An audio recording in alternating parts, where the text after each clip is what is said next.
Hey guys, it's Jessie. Welcome back to my channel and welcome to my second monthly bookish reset. So before I mention anything, if you can hear rain on the skylight, I'm very sorry. I can't control it, but we are back again and I actually had such a fun time doing this last month. You guys seem to prefer it a little bit more to my monthly reading wrap-up, so thought it would be fun to kind of lump everything together into this one big reset-y type of video. Like I mentioned last month, it will be next month that we start with the reading journal as well, because I'll be home for like the next year or so, I should be at least.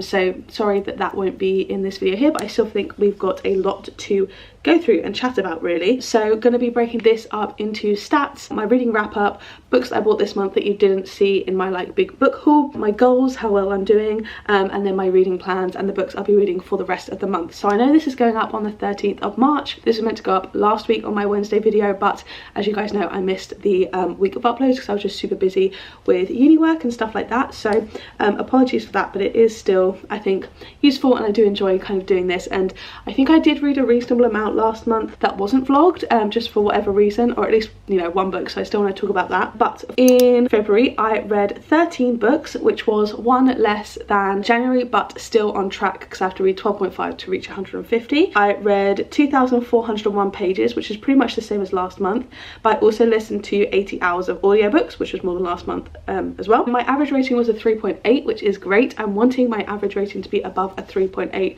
for the rest of this year. Ideally I want it above a 4, but I think that's a little bit unrealistic. I've been stuck at 3.7 every year since I started reading, so I'd love to get it a little bit higher. Books acquired, it's 6 on here, but it is a couple more, like, it just kind of depends on how you're counting it. I'm not quite sure whether to count it as books that I've actually purchased or books that I've just acquired, because my parents give me books that they've read, sometimes my boyfriend will buy me a book, etc, etc, so I don't know how much to count it, but that's just what we're saying on here. I actually had 2 rereads this month, which is very unusual for me. I started 4 series and I had 2 diverse reads, so okay, overall I'm pretty happy with that. That's not too crazy to me. But going into the actual books read, so unfortunately, like last month, with me moving back and forth from uni, I don't have a lot of these books here. I only have 2 of them physically, which is a little bit ridiculous, but these are the only ones that we'll be talking about and holding up. But starting next month, as I mentioned, I will have all the books with me and it'll be much more better organised. So starting off in February, I read Butcher and Blackbird by Bryn Weaver. So I read this in one of my like reading 200 pages a day type of thing videos, and I gave this one a 3.5. I won't be chatting too much about the books I read in videos because I already have given my opinions on it, but all the videos will be linked down below. Then I read Girl, Woman, Other by Bernardine Evaristo. This was partially in that video as well, but I listened to a lot of it via audiobook and or read it by ebook. Like, I did a bit of a mix. I can't quite remember how much I talked about it, but this is basically an anthology that follows a bunch of different black women's experience in Britain, and it was really interesting seeing like the interconnectedness of the characters and stuff, but like there were certain stories that I felt a lot more connected to and I enjoyed a lot more than others, so it wasn't quite a 5-star for me, but I still enjoyed it. I read Heartless by Elsie Silver, which I gave a 4.5. I read Flawless last month and I liked it. I thought it was fine, but Heartless I adored. I keep thinking about it. I'm starting to think maybe I need to up the rating slightly. I'm thinking already of doing a reread of it. I haven't even finished the series, but I think this is potentially my favourite romance book of the year so far. I adored this so much, way more than I was expecting to. I loved Willow and Cade and the relationship in this, so I am potentially thinking about doing a reread of this maybe. I think upon a reread it could go up, but I really love that book. I think I read that in my finishing series vlog, maybe, I really can't remember, but I did read Ricochet in my finishing series vlog as well, and I gave this one a 2.5. To be honest, this felt very much like a filler book. I don't think we really got anywhere from beginning to end, really.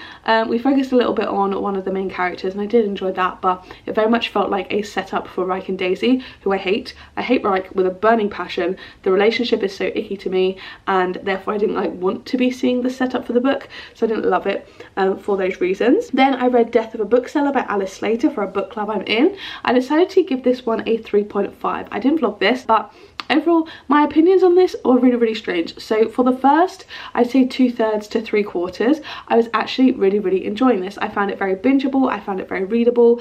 You're basically following Roach and Laura, who are two different booksellers in this kind of Waterstone adjacent shop, and Roach is like really weird, really gross, into like true crime, like heavily into serial killers and stuff. It was very clearly intentional, and I was kind of enjoying, like, there were a love to hate kind of relationship with Roach, and I was kind of rooting for Laura. But I think towards the end it was just really lackluster. There were so many themes that were set up that I feel like went nowhere. There was no real critique on true crime, and the way the book ended I felt was so unsatisfying. I was waiting for something substantial to happen and nothing really did. There was obviously a climax, but I felt like it was the worst avenue that the book could have gone down.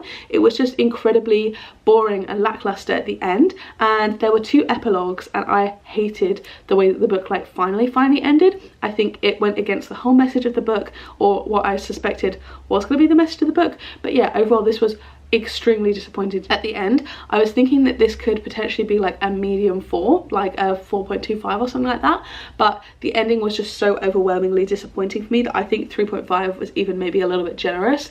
But yeah, I believe this is a debut. It felt very debut-y in the way that it ended, and yeah, I just wished it had gone a little bit crazy or something like that. And yeah, it was just so underwhelming, and so many themes just like weren't explored, so this was a big disappointment for me. Then I read Icebreaker by Hannah Grace. I can't remember if this was for a video or not. I believe I started it in the same blog that I read Flawless. Guys, I'm like so out of the loop with when and where I read these books and stuff like that, but I believe I didn't vlog the end of Heartless at least. I gave this one a 3.5, and overall I really did enjoy this one. This is one of the more smut heavy books I actually did enjoy. I didn't find it too cringy at any points, and also I felt like there actually was a lot of character development and kind of like relationships between the characters that I really enjoyed. A lot of people have said that this is like just smut, which I think compared to a lot of other BookTok books, it does feel like they have a substantial relationship, and I actually felt like the characters had a lot about them. Also the side characters I really enjoyed. There are a few conflicts in here that I did think got explored reasonably well, and I definitely think it was a bit more fleshed out than a regular kind of just classic smutty romance book, if that makes sense. I overall really enjoyed it. I'm very excited to read the next 2 books in the series. I think I might like them even more than the first one. But overall I thought it was very cute. There were some really nice moments between the characters. I was really rooting for them. I did actually think that they had some chemistry. So yeah, it was like a super cute like hockey figure skater type college romance, just like a classic very cute little romance that I would recommend. And I do think this is one of the better BookTok romances that I have read, because I do feel like I'm a little bit hit or miss with them. Overall I don't really have any strong complaints about it, to be honest. It was a little bit long. I definitely think it could have been cut down a bit, but I still had a fun time with it, so I definitely would recommend. Then also in my finishing series vlog I read Red Queen by Christina Henry. This one I gave a 3 stars. This was just very mid to me. For some reason with this series, because it's the second in the series, I just feel no connection towards the characters. I really don't know why, because they're doing interesting things and I am rooting for them, but I felt very similarly than I did with the first one. These are reasonably short, but for some reason I do struggle to get through them a little bit. I do find they drag. Something about the writing just doesn't really suck me in. It feels quite fairy tale like, but in a way that I personally feel a little bit bored, and overall I just don't think meshes with me very well. I do want to finish off the series because I can get the last one via audiobook, and I've heard it's like 4 short stories, which I think I might enjoy a little bit more. But I also had a similar issue with this than I had with the first one, is that with the main character, she like kind of just achieves everything first try. I feel like everything just kind of works out for her. She doesn't have to put too much effort in. And also the same thing happened again with like a very anticlimactic ending with like the villain and stuff like that. I felt like there was a lot of build up and then there was no real climax to it. It just felt a little bit lackluster to me. Then I read Caraval by Stephanie Garber. This was for reading your favourite books of 2023, and overall I did enjoy this one. I gave it a 3.5. I think this was a very solid setup to the rest of the series. I'm excited to see where it goes. I haven't got the other 2 books yet, but I do want to carry on with the series, and I'm really excited to kind of dig more into Stephanie Garber's works. I enjoyed enjoyed the writing. I thought the characters were fun. My main issue with it was that it didn't have kind of what I was expecting when I was told it was like a game tournament type of thing. I thought there was going to be like solid rules and stuff like that, and it just kind of felt like a little bit not clearly defined in ways. I realise I'm now talking about all the books that I did read in vlogs. I didn't talk about the ones at the start because I wasn't meant to be talking about the ones I read in vlogs. So I'll leave this one here, but yeah, I did enjoy it. I give it a 3.5. Then I read A Pen Dipped in Poison by J.M. Hall. This is the second book in the Liz Patton Thelma series, which follows on from A Spoonful of Murder that I read last month.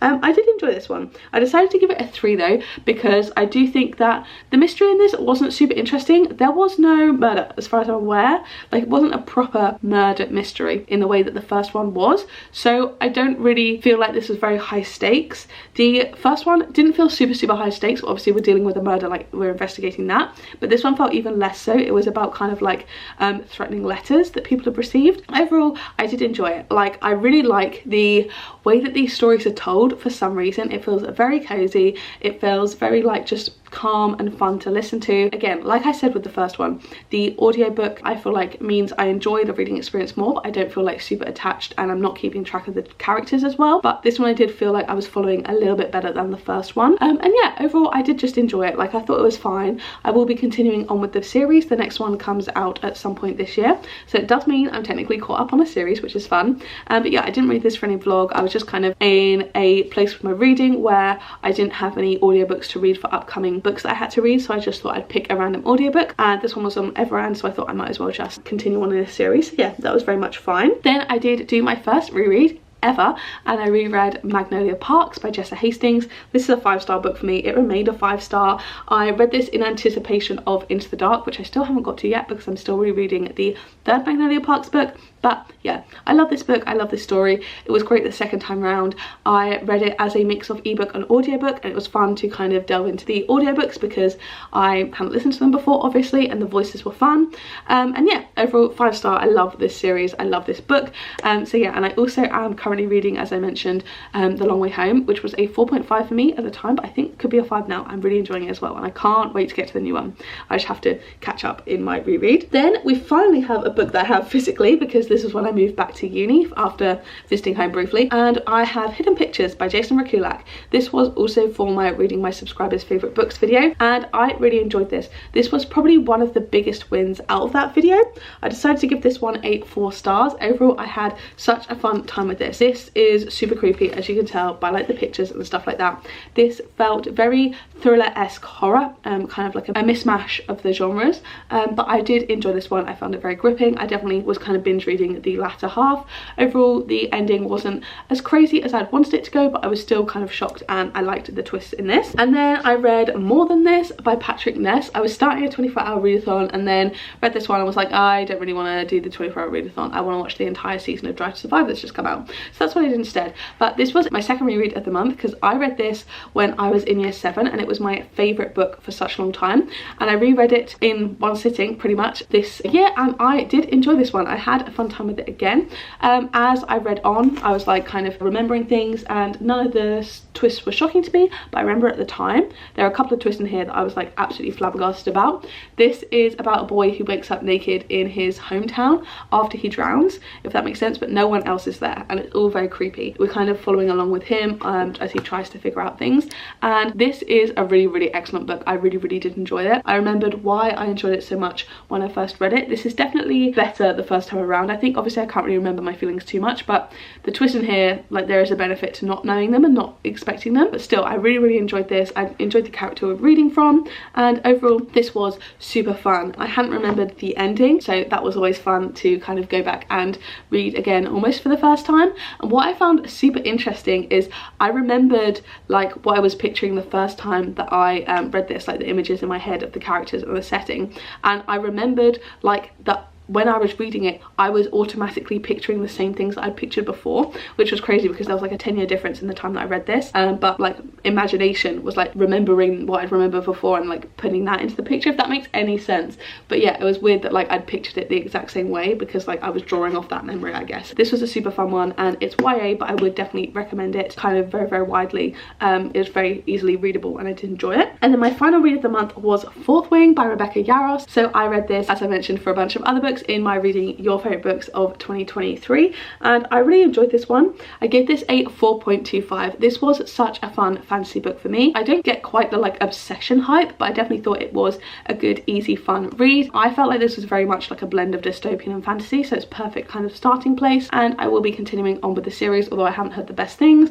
I think I'll probably pick it up as an audiobook and just listen to it in my own time, because I don't want to like buy all the books and stuff like that. Those are my February reads, the 13 of them, I believe. So now moving on to my kind of books that I'd bought in the month. So I only really have one to show you guys because I did my whole book haul, which I will link below if you guys want to see. But I did pick up, when I was in Scotland, I went to a really cute little bookshop. It was Blackwell's in Edinburgh, and I know that's a chain, but it was just like a very cute location, and I thought I might as well pick up a book as a souvenir almost, because I know I'll use it. And I actually picked up Skyward by Brandon Sanderson. So this is a little bit different for me. This is a YA sci-fi, and it's definitely a very long one. This is over 500 pages, so it would help me with that goal. I'm hoping to read it this year because I do want to get into Brandon Sanderson's books.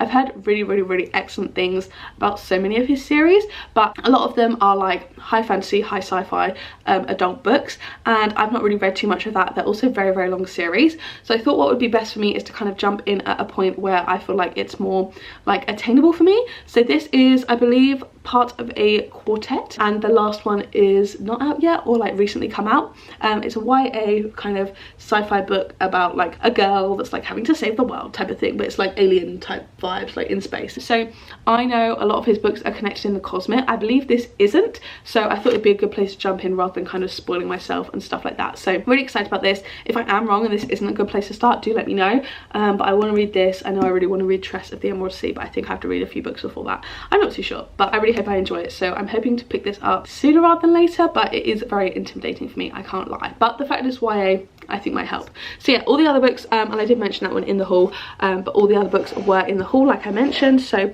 you can check that out. I won't repeat it here because that's a little bit boring. So now to go through some of my goals. So firstly, my 24 books after reading 2024, we are doing so poorly by this. A lot of these I have plans to read in videos that I just keep pushing back because I get too busy, but we did read one, and that was a TBR veteran, obviously because I've had this for 10 years, and more than this we did tick off this month, so I'm pretty proud of that. I'm very happy to have finally got to it. So then for my other goals, I want to read 150 books, so at least 12 and a half a month, and I did do that. I wanted to read 12 books over 500 pages, but I don't think any of these were over 500 pages. More Than This is 472, and Heartless was 433, but unfortunately none of these books were over 500 pages. I'm not sure if Fourth Wing was, but I listened to most of that by audiobook, so it doesn't count, unfortunately. Then I wanted to DNF more. I didn't DNF anything this month. There was nothing too awful. I know I didn't really like Ricochet, but that was in a series that I want to continue on with, so I did want to finish that. And then that was really kind of my lowest one, so overall nothing too bad. I want to read 5 classics, read none, that's fine. I wanted to get my TBR under 100 books, so this is where I'm kind of debating what to consider in like the books that I've bought type of thing, because obviously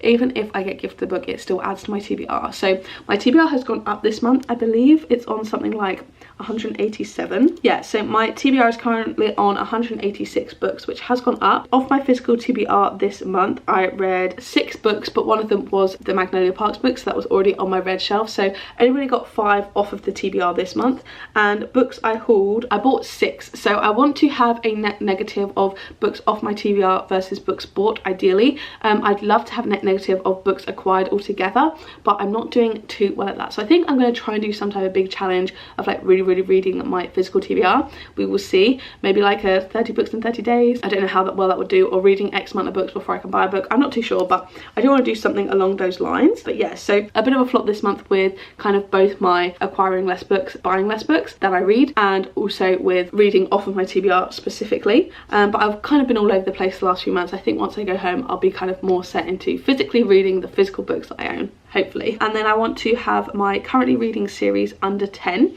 and also read 10 non-fiction. So I'll pull up my series spreadsheet, but I didn't read any non-fiction this month, which is a bit of a shame. But with the series spreadsheet, this is where we are at now. So we're on 25 currently reading series, and we did finish the Liz, Pat and Thelma series, which I'm super excited about. Obviously I'm caught up with that now. However, I did add in Fourth Wing. I'm continuing on in the Fourth Wing series, so that did add in, so we kind of evened out here. I made progress in a bunch in my finished finishing and reading series vlog, but obviously making progress isn't quite finishing them. So overall, I'm not feeling too stressed about that right now. Maybe that's kind of a more summer type of issue for me to kind of start panicking about. And then finally, for my reading plans for the month. So obviously it is mid-March, so I'll just talk about my videos for the rest of March, I guess.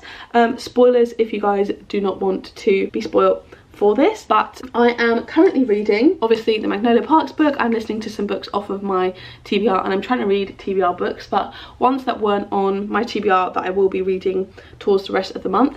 We have Turn of the Key, which my boyfriend recently bought for me, and I'm partway through, which I'm really enjoying. We also have 5 Survive by Holly Jackson, which I'm also super excited about, and I think you guys will probably be quite interested in hearing my thoughts of as well, and I'm excited to get to because I loved A Good Girl's Guide to Murder. So yeah, that is another one. And also Fish Swimming in Dappled Sunlight I will be reading. So we've got a little mini stack. The rest of them are hopefully off the TBR, or at least not physical ones that I have, but just a little sneak preview. I'm going to be reading these ones all before the end of the month, and the videos you should also see towards the end of the month.